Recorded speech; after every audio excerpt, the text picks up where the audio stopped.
Welcome everyone to Ezra Life, the gateway to a healthy you. We continue our Vital Breakfast Health series with a particular focus on high blood pressure. As we mentioned, 93% of people suffering from high blood pressure are failing to control it. So today, we've got a special guest, Kanyasu Lungu, 31 years of age, a mother of 3, is going to take us through her journey with high blood pressure. 2 months ago, I wasn't feeling too well. I decided to go to see the doctor. When I went there, the nurse checked my BP and my temperature.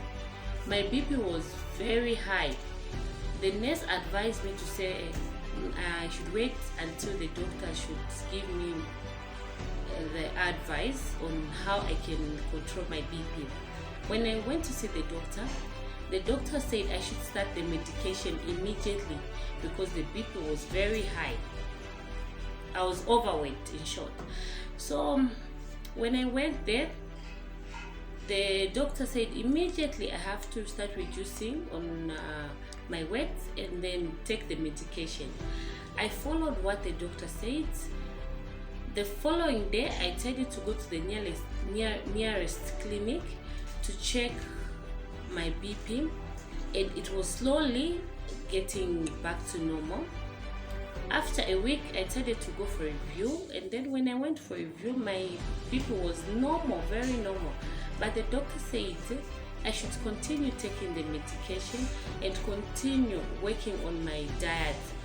That was Kanyasu Lungu's story, how she at 31 years of age is now battling with high blood pressure, attempting lifestyle changes to effect changes, or attempt rather, to work on her high blood pressure. Our guest doctor is now going to take us through the stages of high blood pressure. At what stage of the high blood pressure cycle do we normally start medicating? Because most of these diseases start off at a particular point. What are the telltale signs? What then are the indicators when somebody needs medication? So our resident doctor will take us through the high blood pressure life cycle so that we understand what we are dealing with and when to intervene and at what point. My name is Dr. Nkomo. I'm a physician. I've got a special interest in cardiovascular disease. I'm going to be talking to you about hypertension today. Hypertension, or more commonly known as high blood pressure, is a very common and important condition for people to understand. There's been a lot of research that has been done over the years contributing to our better understanding of this disease. For a start, we know that it's very common.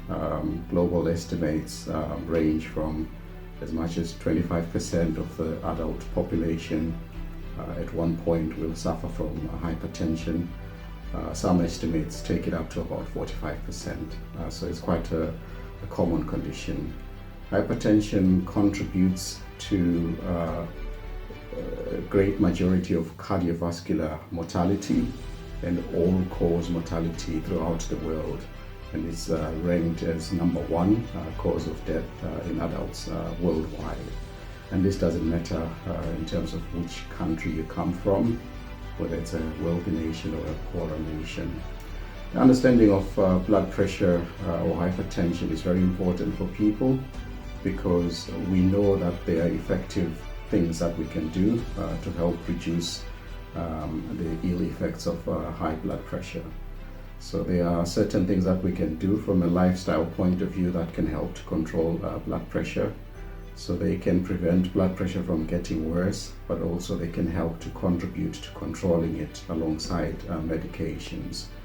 Lifestyle measures are very important, and these include reducing salt intake in your diet.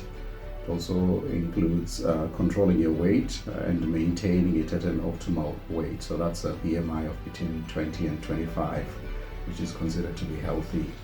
Also, in terms of diet, eating plenty of fruit and vegetables is considered to be quite healthy, and also including things like fish and unsaturated fatty acids in your diet, as well as legumes, things like beans, peas, and nuts, and also the consumption of whole grains that is considered to be quite healthy.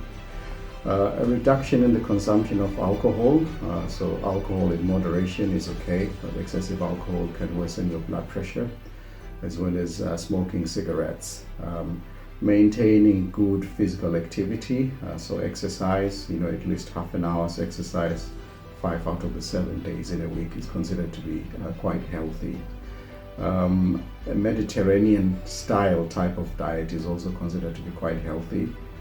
You can research on that on Google and make sure that you can take ideas and how you can implement that into your day-to-day living. I hope this talk has been useful and people can take this condition seriously. That is all that we have today, folks. You can all see prevention is always better than cure. Early detection of any anomalies and acting on those anomalies is what will save us many a day at the doctors and many pains. So, thanking Kanyasu and our doctor for today's interaction, we continue on our Vital Breakfast health journey as we engage and interact with more people who are suffering and are affected by this pandemic of high blood pressure. Continue with us here on Ezra Life. May subscribe, follow us on all media pages, and let's get you healthy. Ezra Life, the gateway to healthy.